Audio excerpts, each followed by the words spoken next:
بسم الله الرحمن الرحيم الحمد لله والصلاة والسلام على خير خلق الله محمد بن عبد الله وعلى آله وأصحابه ومن والاه اللهم لا علم لنا إلا ما علمتنا إنك أنت العليم الحكيم رب اشرح لي صدري ويسر لي أمري واحلل عقدة من لساني يفقه قولي اللهم أعني وسددني واجمع لي بين الصواب والثواب أما بعد ቁጥር 285 ቁጥር 286 ከተማሪዎች ለሚመጡ ጥያቄዎች መልስ የሚሰጥበት የዛዱል መዓድ ፈታዋ ነው። ዛሬ ከምናያቸው ጥያቄዎች የመጀመሪያው አንድ ከስቡ ወይም ገንዘቡ ሐራም የሆነ ሰው ሐራምነቱ በግለሰቡ ላይ የሚሆን ነው ወይስ በሚሰጣቸው ሰዎች ላይም ይሆናል የሚል ጥያቄ ነው።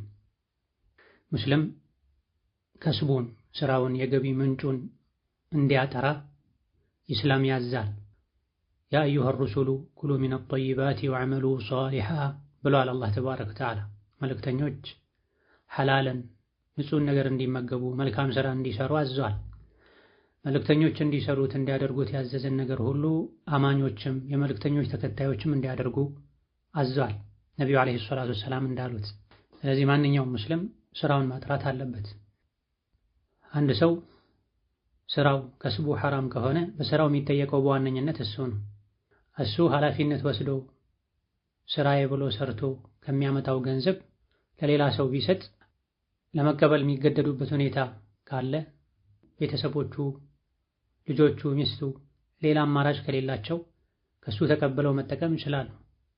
እነሱ ከሱ ወጫቸውን ሐቃቸውን የማግኘት መብት አላቸው።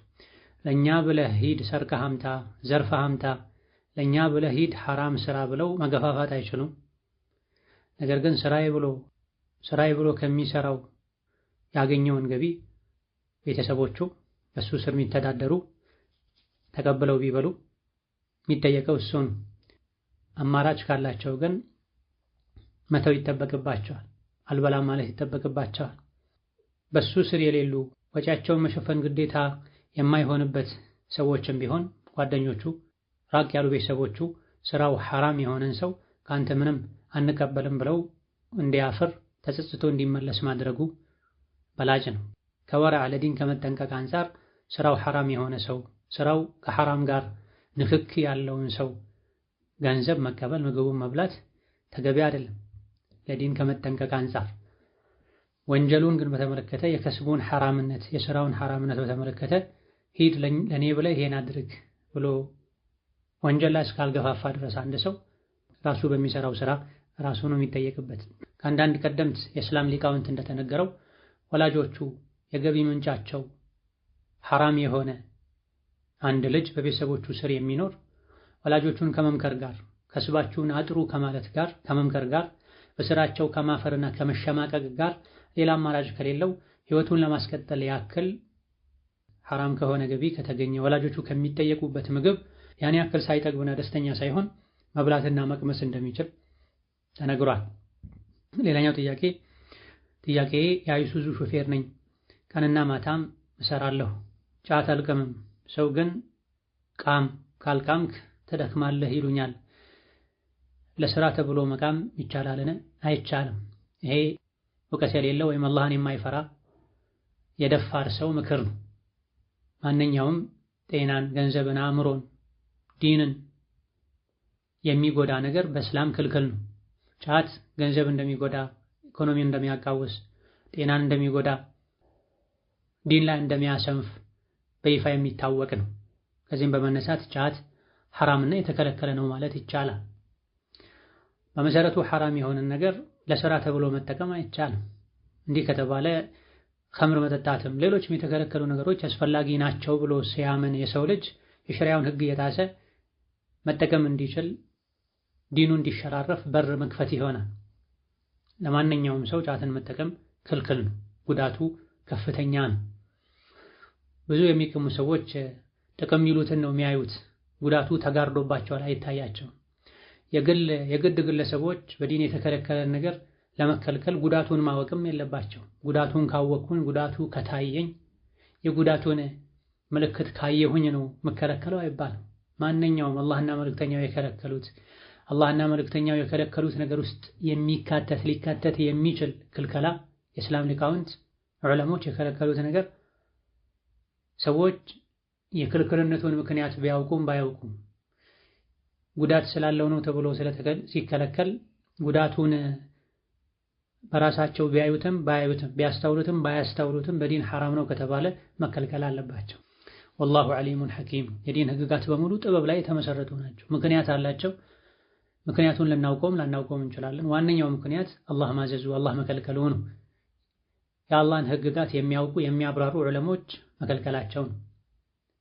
ግዴታ ነው ብለው ማወጃቸው ማሳወቃቸው። የፈቀዱም የከለከሉም ካሉስ እንዴት ይደረጋል? የሸሪዓ ዓላማ ይታያል።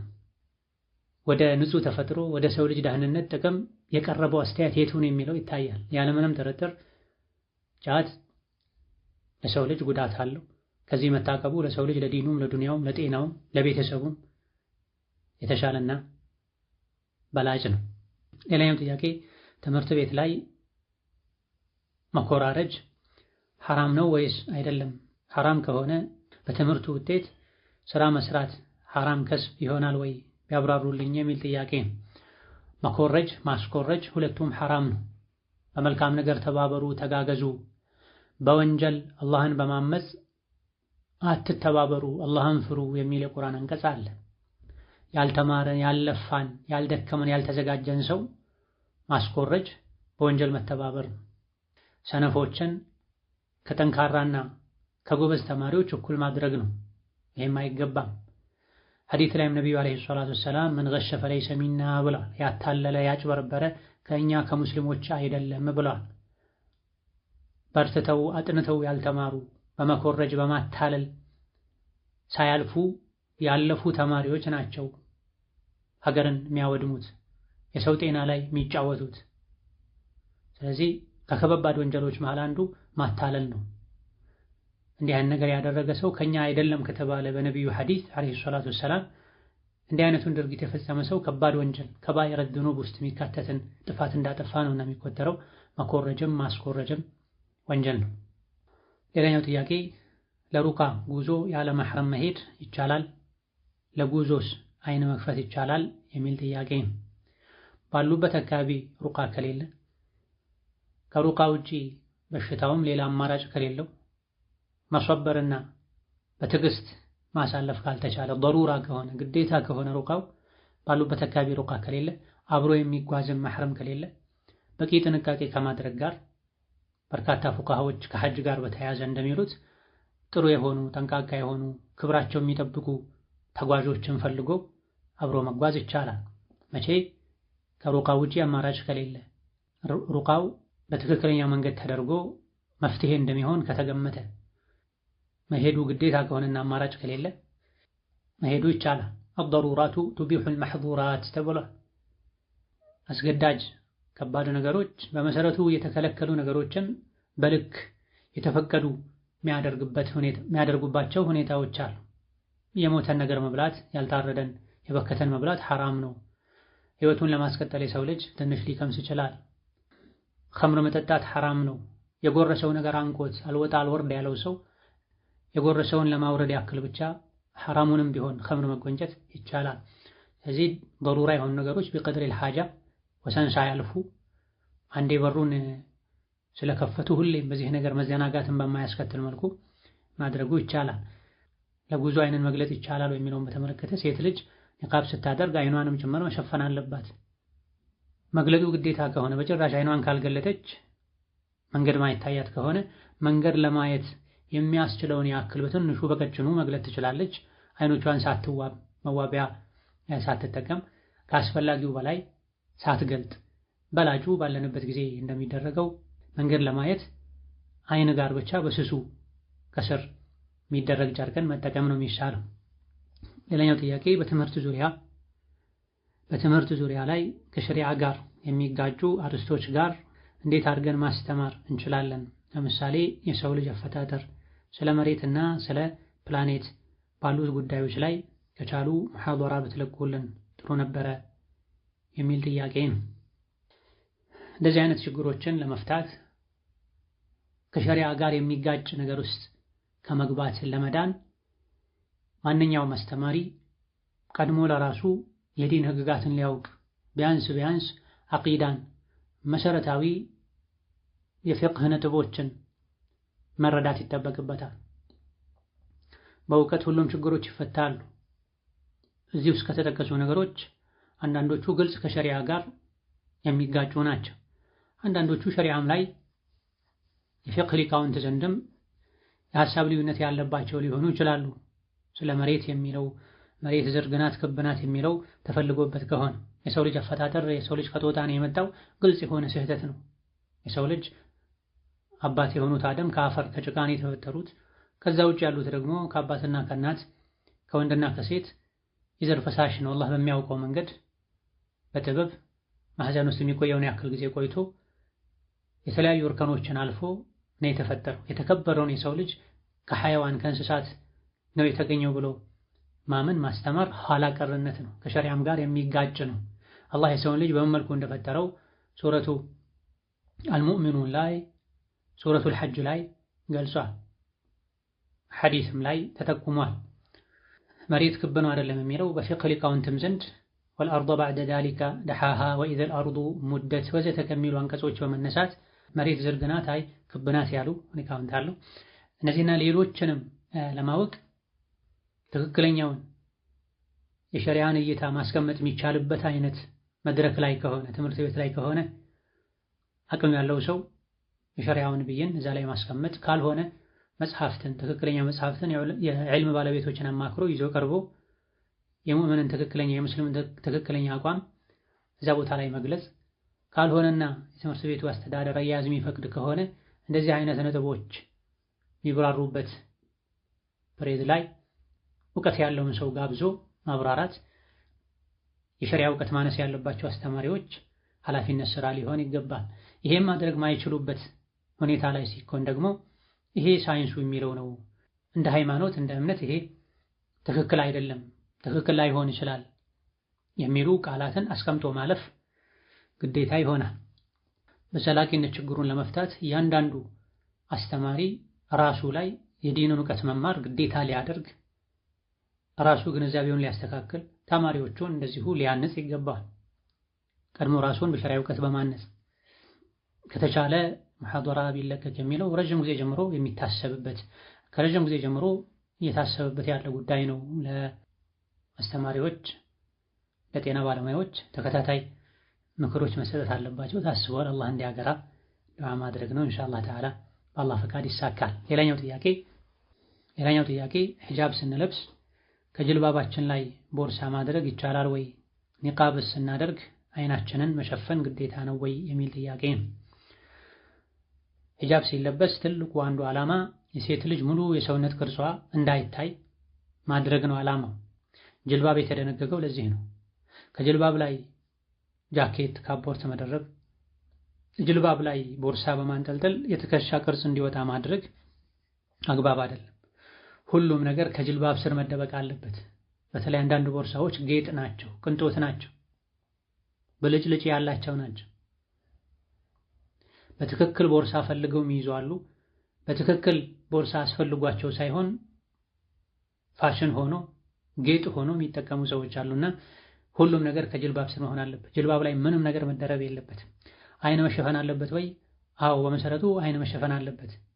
ለማየት አንድ አይንን መግለጥ ካስፈለገ እንደሚቻል ከሱሐቦች ከታቢዒዎች ተነግሯል። አሁን ላይ አይን መግለጥም አያስፈልግም። በአይን በኩል ያለውን የኒቃቡን ፓርት ስስ ጨርቅ በማድረግ አይን ሳይገለጥ ማየት ይቻላል። የእይታ ድክመት ያለባቸው ሙሉ በሙሉ ካልገለጡ መንገድ ማይታያቸው ከሆነ አደጋ ላይ የሚወድቁ ከሆነ መንገድን ለማየት አስፈላጊ የሆነውን ያክል አይናቸውን መግለጥ ይችላሉ። ነገር ግን መዋብ የለባቸውም። ተዘናክተው ካስፈላጊው በላይ አይናቸውን የአይነ ላይኛውን ቅንድባቸውን አፍንጫቸውን ሙሉ ሊባል በሚችል ደረጃ መግለጥን የሚያስከትል መሆን የለበትም። አንድ ነገር አስፈላጊ ስለሆነ ከሆነ የተፈቀደው በአስፈላጊው ያክል ብቻ መገደብ ግዴታ ነው። ማግራራት ከመስመር መውጣት አይገባም። ሌላኛው ጥያቄ አንድ ሴት ባሏን አስፈቅዳ ጓደኛዋ ለትዳር እንድትተያይ ባሏ ሳይኖር አጅነቢ ቤቷ ማስገባት ትችላለች የሚል ጥያቄ ነው። ባል ከፈቀደና የሚገባው ሰው ታማኝ ከሆነ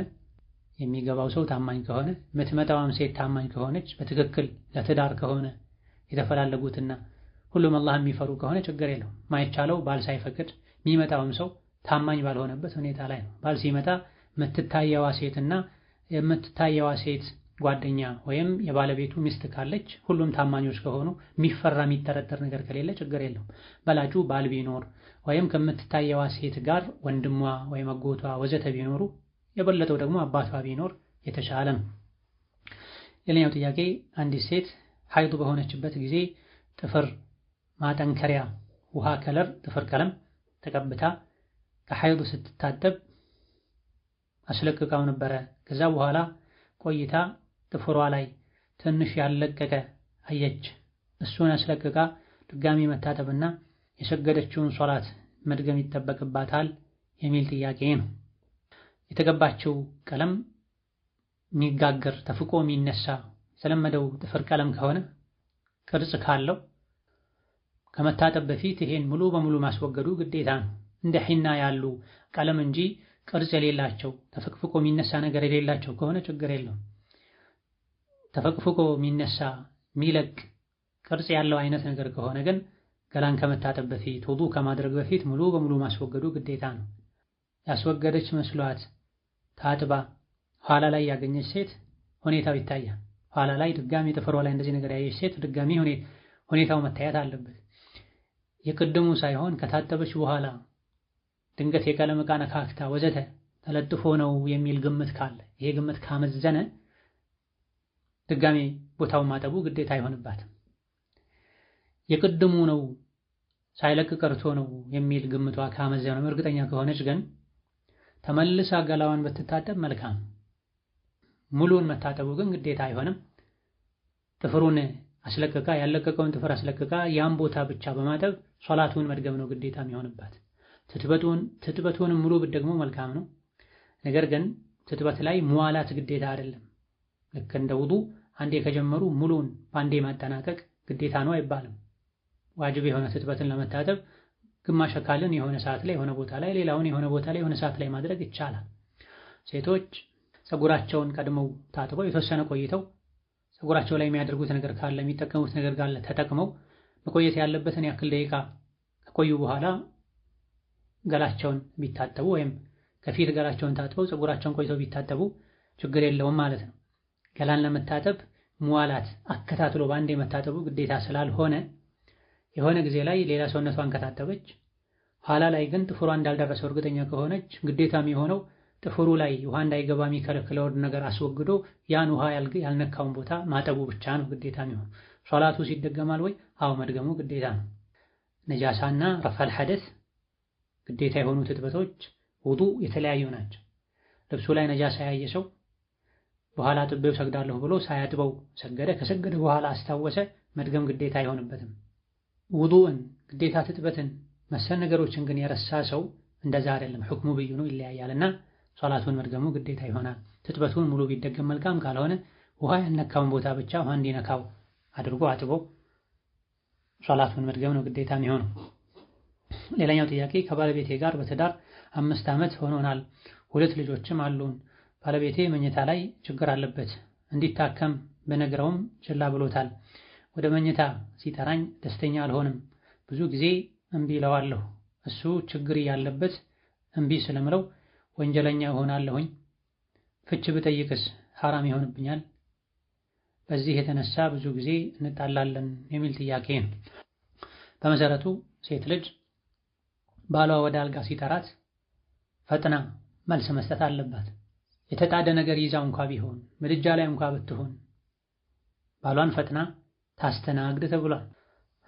አቡ ሁረይራ በዘገቡት ሐዲስም ነብዩ አለይሂ ሰላቱ ወሰላም ባል ሚስቱን ወደ ፍራሹ ወደ አልጋው ጠርቶ እምቢ ካለች ተቆጥቶ ካደረ ባሏ መላእክቶች ይረግሟታል እስኪነጋ ድረስ፣ አላህ ይቆጣታል ተብሏል። ባል በፈለገው ጊዜ ሚስቱን ማግኘት አለበት። ሚስትም ባሏ በጠራት ጊዜ አቤት ማለት አለባት፣ ጉዳት እስካላስከተለባት ድረስ ወይም ከሸሪዓ ግዴታዎች እስካልተጋጨባት ድረስ። ጉዳት የሚያስከትልባት ከሆነ ከሸሪዓ ግዴታዎች ጋር የሚጋጭባት ከሆነ ሁለቱን አብራ ማስኬድ ካልቻለች ይሄኔ ከሸሪዓው ጋር የሚጋጭ ጥሪን በሚያቀርብበት ጊዜ አይ ማለት ትችላለች። ፈርድ ጾም ጾማ በቀኑ ክፍለ ጊዜ ጾሟን ቢያስፈርስ አይችልም። ሀይድ ላይ ሆና ለግብረ ስጋ ግንኙነት ከዛ በታች ላለ ጨዋታ ከሆነ ግዴታ ነው። ለግብረ ስጋ ግንኙነት ጥሪ ቢያቀርብ አይቻልም። ህመም ካለባት ማስገደድ አይችልም፣ እሷ የፈቀደችውን ያክል ካልሆነ በስተቀር።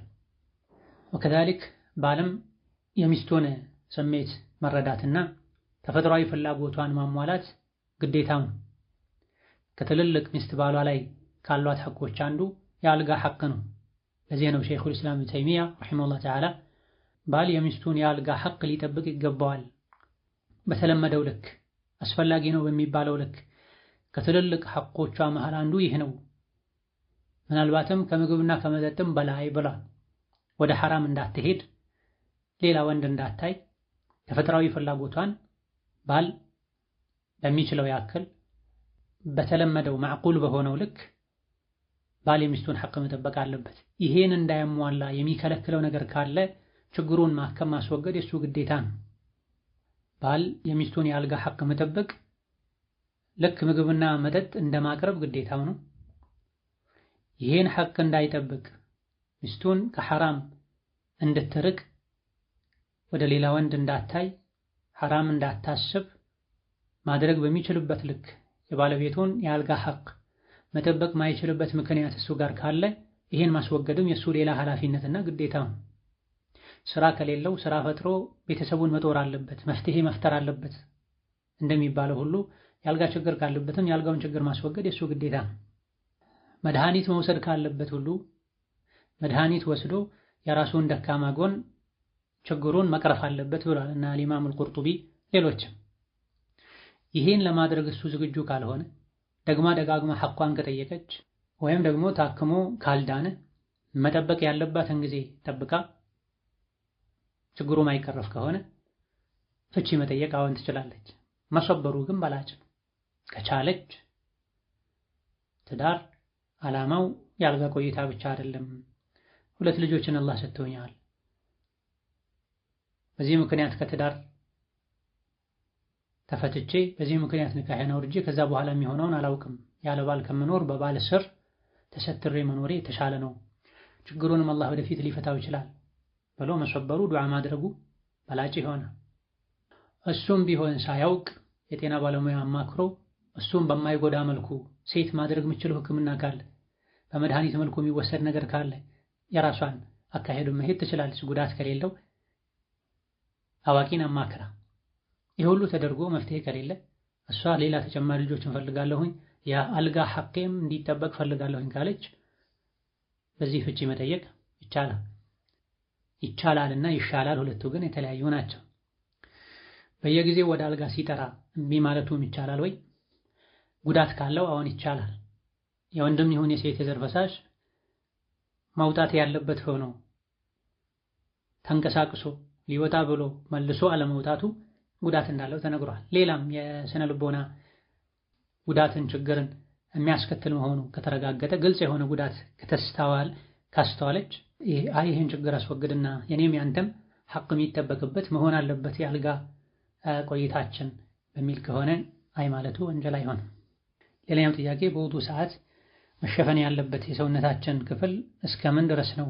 ሻወር ስንወስድ አንድ ላይ ውዱ ብናደርግ ይቻላል ወይ? አዎ ይቻላል። ውዱ ለማድረግ የትኛውንም የሰውነት አካል መሸፈን መስፈርት አይደለም፣ ግዴታ አይደለም። ሻወር የወሰዱ በዛው ውዱ ጨርሶ መውጣት ይቻላል። ከውዱ ሽሩጦች ከውዱ ዋጅባቶች ውስጥ ሰትረል ዐውራ ተብሎ አልተጠቀሰም፣ አልተነገረም። ሌላኛው ጥያቄ ጀናባ በሆነን ሰዓት ሽንት ቤት ሲገባ የሚባል አዝካር ማለት እንዴት ይታያል? እንዲሁም ቤት ስንገባ እና ስንወጣ በጀናባ ሰዓት የሚከለከለው ቁርአንን እንደ ቁርአን አስቦ መቅራት ብቻ ነው እንጂ የጠዋትና ማታ ዚክሮችን የመኝታ ዚክሮችን ቤት ሲገባ ወደ መጸዳጃ ቤት ሲገባ ሲወጣ ወዘተ የሚባሉ አዝካሮችን ሁሉ ጀናባ ላይ ባሉበት ጊዜ ማለት አይከለከልም። አያተል ኩርሲንም ቢሆን የጠዋትና ማታ ዚክር ላይ በመኝታ ጊዜ ሱረቱል ፈለቅን ሱረቱን ናስን ሌሎችን የሚቀሩ ሱራና አንቀጾችን እንደ ዚክር አስቦ መቅራትም ይቻላል። ጀናባ መሆኑ ይህን አይከለክልም። በላጩ ግን ሌላ ከልካይ ነገር እስከሌለ ድረስ ፈጥኖ ጀናባን አውርዶ ነፃ ሆኖ ዚክር ማለት ቁርአን መቅራት ሆኖ። ሌላኛው ጥያቄ በሶሻል ሚዲያ ዒልም መቅራት እንዴት ይታያል? በአካባቢ ያሉ ኡስታዞች ካልተመቻቸው ወይንም አሰጣጥ ላይ ችግር ካለ ከተቻለስ አጅሩ እንዴት ይታያል? አጅሩ በአካል በመሄድ እንደሚማሩት አይደለም። በአካል ሄዶ መማር በእርምጃው ልክ ሲሄዱም ሲመጡም አጅር አለው። የትምህርት ቦታው ላይ ቁጭ ሲባል በመላይካ ተከቦ ቁጭ ማለት ራሱን የቻለ የዕልም ቦታ ላይ በተለይ መስጂድ ውስጥ ሲሆን ሲቀመጡ ዙሪያው መላይካ ይከባል። ሰዎች ሲነሱ አላህ ወንጀላችሁን ምሯቸዋል ይባላሉ። አስተማሪ ጋር ቁጭ ብሎ የአስተማሪውን ትምህርት አሰጣጥ ማየት፣ ያልገባን ፊት ለፊት ቀጥታ መጠየቅ፣ ከአስተማሪው አደብ ስነ ስርዓት መማር ብዙ ፋይዳዎች አሉት። በውሃና በአፈር ውዱ እንደማድረግ ነው። በአፈር ውዱ የሚደረገው ተይሙም የሚደረገው ውሃ ሲጠፋ ነው። ውሃ እያለ በአፈር ተይሙም አይደረግም ዑድር ላለው ሰው ካልሆነ በስተቀር። በአካል ሄዶ መማር የተቻለም በርቀት እማራለሁ በሶሻል ሚዲያ እማራለሁ አይባልም። በሶሻል ሚዲያ መማር በአካል የመማርን ያክል አይደለም በምንም መልኩ። ነገር ግን አማራጭ የሌለው ሰው ጥያቄው ላይ እንደተባለው በቂ አስተማሪ ከሌለ፣ አስተማሪ ካልተመቸው ወይም አሰጣጥ ላይ ክፍተት ካለ ያን አጠገብ ያለውን ከመጠቀም ጋር ክፍተቱን ለመሙላት እንደተጨማሪ የሶሻል ሚዲያውን መከታተል ይቻላል። ሌላኛው ጥያቄ ባለትዳር ሆኜ ያላገባ ሰርቲፊኬት ማውጣት በሸሪዓ እንዴት ይታያል? ወንጀል ነው፣ ሐራም ነው፣ ውሸት ነው፣ ማጭበርበር ነው። ነቢዩ ዓለይሂ ሰላቱ ወሰላም ያጭበረበረ ያታለለ ከኛ አይደለም ብለዋል። ትዳርንም ለአደጋ ያጋልጣል። ትዳር ያለው ትዳር የለኝም ያለ ሰው ትዳሩ በተለይ በወንድ በኩል ሲሆን ይሄ የሚባለው ሊፈርስ እንደሚችልም የገለጹ ሊቃውንት አሉ። ምንም እንኳ ትክክለኛው ትዳርን ማፍረስን ፈልጎ ይሄን እስካላደረገ ድረስ ትዳሩ አይፈርስም፣ ግን ወንጀለኛ ነው፣ ማታለል ማጭበርበር ውስጥ ይካተታል የሚለው ቢሆን ለስብርባሪ ሳንቲም ተብሎ ለዱንያ ተብሎ ትዳርን መጫወቻ ማድረግ አግባብ አይደለም። ሙስሊም በሄደበት ሁሉ በሁሉ ጉዳይ አላህን ሊፈራ ከእውነተኞች ሊሆን ይገባዋል። ባለትዳር ከሆነ ባለትዳር ነኝ ብሎ ተከብሮ መኖር ነው። በረካም አይኖረውም። በውሸት የውሸት ሰነድ በማዘጋጀት የሚገኝ ጥቅማ ጥቅም በረካም አይኖረውም። ሌላኛው ጥያቄ በኒካህ ስር ያለች ሴት ከአልጋ ለ6 ወር እና ከዚያ በላይ መራቅ እንዴት ይታያል? ይህን ያደረግኩት በግንኙነት ወቅት ምንም ስሜት ስለማይኖረኝና ለመፋታት ስላሰብኩኝ ነው። በዛ ላይ የጤና ችግር ስላጋጠመኝ ነው። ከግንኙነት ጋር የመጣ ችግር ነው የሚል ጥያቄ ነው። ከላይ ቀደም ሲል እንደተገለጸው በመሰረቱ ሴት ልጅ ባሏን በየትኛውም ሰዓት ያልጋ ጥያቄ ካቀረበ የመታዘዝ ግዴታ አለባት። አይ ማለት የምትችለው ትክክለኛ ጉዳት ይደርስባት ከሆነ ወይም ከሸሪዓዊ ግዴታዎች ጋር የሚጋጭባት ከሆነ ወይም ሸሪዓ ማይፈቅድበት ወቅትና ሁኔታ ላይ ከሆነ ብቻ ነው አይ ማለት የምትችለው። ምንም ስሜት አይሰማኝም የሚለው ብቻውን በቂ አይደለም። ስሜት የጠፋበት ምክንያት መታየት አለበት። በሴት በኩል ነው በወንድ በኩል ነው? መፍትሄስ የለውም ወይ? እነዚህ ነገሮች መታየት አለባቸው። መፋታት ስለፈለግኩ ነው የሚለውም ትክክል አይደለም። ችግር ካለ ቀድሞ ችግሩን እስከ ጥግ ሄዶ ለማከም መሞከር ነው። በግልጽ መነጋገር ነው። ባለሙያ ማማከር ነው። ሐቅን መጠየቅ ነው። እኔ ካልጋ ቆይታችን እየተጠቀምኩ አይደለም፣ እየተጎዳሁ ነው፣ ስለዚህ ይህን ጉዳት ማስወገድ አለብን ብሎ በግልጽ መነጋገር። የአብዛኞቹ እንደዚህ አይነት ችግሮች የግልጽነት መጉደል ነው። ሁለቱም የትዳር አጋሮች ከጋብቻ ዓላማ አንዱ ራስን ከሐራም መጠበቅ፣ መሰተር፣ አላህ የፈቀደውን ደስታ ማግኘት እንደሆነ በማወቅ ደስታቸውን የተሟላ የሚያደርጉበት፣ አብሮት የሚመጣ ጉዳት ካለም ጉዳቱን የሚያስቀሩበትን መንገድ ተወያይተው መፍጠር አለባቸው። በራሳቸው ካልቻሉ የጤና ባለሙያን ሸሪዓን በጠበቀ መልኩ አማክረው መፍትሄ ማግኘት አለባቸው። የተጎዳዱ፣ የተገፋፉ፣ የተሰለቻቹ መኖር አይገባም። ስለዚህ መፋታት ስላሰበች ነው ምንም አይነት ስሜት የሌላት በመጠኑ ስሜት የለም መፋታት ማሰቡ ነው ይህን ነገር ያባባሰው፣ መለየት አለበት። ችግሩ እስከማን ነው? ባለሙያ ቀድሞ በማማከር ራስን በግልጽ በመነጋገር ችግሩን መፍታት።